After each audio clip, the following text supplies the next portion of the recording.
حضور ایک حدیث میں ہے کہ اگر یہ حدیث صحیح ہے تو ایک بکری نے اگر اس دنیا میں کسی کو سینگ دوسری بکری کو سینگ مارا ہو تو اس کا حساب کتاب بھی ہوگا.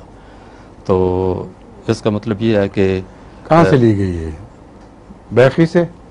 مجھے اس کا صحیح حوالہ نہیں لوں. پہلے حوالہ نکالیں. مشہور ہے کیونکہ جب جنت کا آپ ذکر پڑھتے ہیں یا جہنم کا، تو آپ نے کہیں جہنم کے قرآنی ذکر میں بکریاں دیکھیں یا جنت کی سرزمین میں وہ مینگنیاں کرتی پھر رہی ہوں؟ کہیں کوئی چیز دیکھی ہے ایسی جس کو جزا کے طور پر وہاں کچھ مقام عطا ہوا ہو؟ کوئی ذکر نہیں. بس لازم ہے کہ یہ جو جنت جہنم کا تصور ہے اس سے انسانی زندگی کے علاوہ ہر دوسری زندگی کو باہر کیا جائے. جن کا ذکر ملتا ہے جہنم کے تعلق میں، قرآن کریم میں اللہ تعالیٰ فرماتا ہے جنوں اور سب کے لیے اکٹھی ہو جائے گی جہنم، سب کے لیے اکٹھا ہو.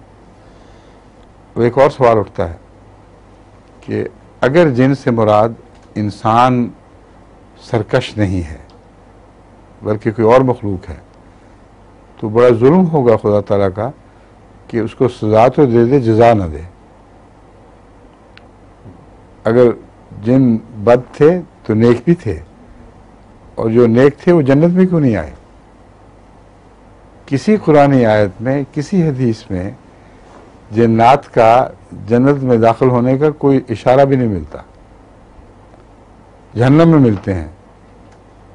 اب سوال یہی ہے جو اہم سوال ہے کہ خدا تعالیٰ پھر عجیب منصف ہے کہ جن بیچارے جب غلطی کریں تو کہیں تمہیں انسانوں کی طرح سزا دی جائے گی، اور جب نیکیاں کرتے پھریں بیچارے تو کہیں چھٹی بس ختم، مر جاؤ یہیں. تو جنت سے اور سوال جواب سے جنوں کا کلیتاً فقدان اور عدم موجودگی یہ بتا رہی ہے کہ وہ جنوں کی عدم موجودگی ممکن ہی نہیں ہے. وہ انسانی جن ہی تھے، اور انسانی جنوں میں سے ہر ایک سے سوال جواب ہوگا. ان لوگوں سے جنہوں نے دوسروں کو ہلاک کیا، دوسروں کو پیچھے لگایا، قرآن کریم میں سب ذکر ملتے ہیں.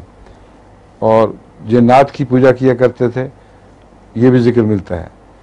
یہ بڑے لوگ تھے جن کے ساتھ حساب کتاب ہوگا، اور ان کے بڑے لوگوں کے ساتھ جو حساب کتاب کا ذکر ہے وہی دراصل جنوں کے ساتھ حساب کتاب کا ذکر ہے. اور جن کا ایک ترجمہ بڑے لوگ بھی ہوا کرتا ہے. ٹھیک ہے، آپ کا سوال تھا.